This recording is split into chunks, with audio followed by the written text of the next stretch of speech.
Halo pengangguran, nama gua Malik, dan gua seorang pengangguran. Tindak kriminalitas memang sudah tidak asing lagi di Indonesia. Ada banyak sekali jenis tindak kriminalitas. Beberapa di antaranya adalah pencurian, pembunuhan, pemerkosaan, begal motor, pungli, premanisme, penjualan obat-obatan terlarang, dan sebagainya. Kenapa di Indonesia masih sering terjadi tindak kriminalitas? Apa faktor penyebab terjadinya tindak kriminal? Dan apa solusinya? Oke, mari kita bahas. Banyak sekali faktor yang menyebabkan terjadinya tindak kriminal di Indonesia. Tapi, akar dari tindak kriminal, kebanyakan adalah faktor ekonomi. Indonesia adalah negara berkembang, dan masih jauh dari kata maju. Tingginya angka kemiskinan dan pengangguran di Indonesia, menyebabkan banyak sekali terjadinya tindak kriminal. Menurut gua, ekonomi adalah akar dari kebanyakan permasalahan di Indonesia. Coba kalian pikir, berapa banyak perawan yang menjual harga dirinya demi bertahan hidup? Berapa banyak orang yang terpaksa menjadi kurir narkoba demi menghidupi keluarganya? Berapa banyak gelandangan yang tidur di kolong jembatan dan makan dari tempat sampah?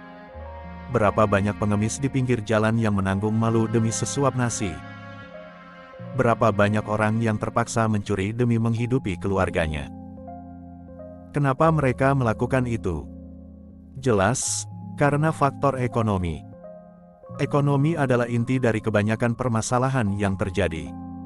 Tapi, gua rasa, kalau aja pemerintah berbenah dan mempunyai solusi atas permasalahan ekonomi yang menyebabkan banyaknya tindak kriminal, gua rasa itu semua gak akan terjadi.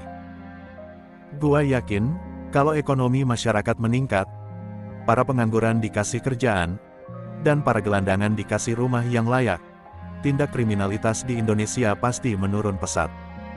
Dan gak akan ada anak yang kehilangan bapaknya karena dipenjara akibat mencuri, gak akan ada gelandangan yang tidur di kolong jembatan karena gak punya rumah, gak akan ada istri yang kehilangan suaminya karena dipukuli masa akibat mencuri, dan gak akan ada wanita yang kehilangan harga dirinya demi bertahan hidup. Kenapa semua itu masih sering terjadi di Indonesia? Ya karena akar permasalahannya gak dicabut.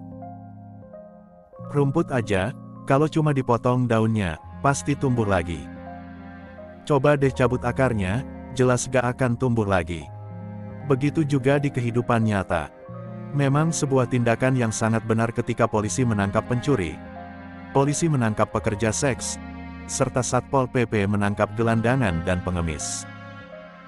Karena itu adalah tugasnya. Tapi, menurut gua, akan lebih bijak jika pemerintah mencabut akar dari permasalahannya, yaitu ekonomi masyarakat yang sangat rendah. Pemerintah memang sering memberikan dana bansos kepada masyarakat. Tapi, kayaknya itu bukan solusi yang tepat. Karena, menurut pengamatan gua dari lingkungan sekitar, banyak penerima bansos yang seharusnya tidak menerima karena ekonomi mereka sudah baik. Dan banyak juga yang seharusnya jadi penerima bansos karena ekonomi rendah, malah gak dapat apa-apa. Yang kaya semakin kaya, dan yang miskin makin melarat. Sekian dari gua, mohon maaf apabila ada kesalahan. Nama gua Malik, salam pengangguran.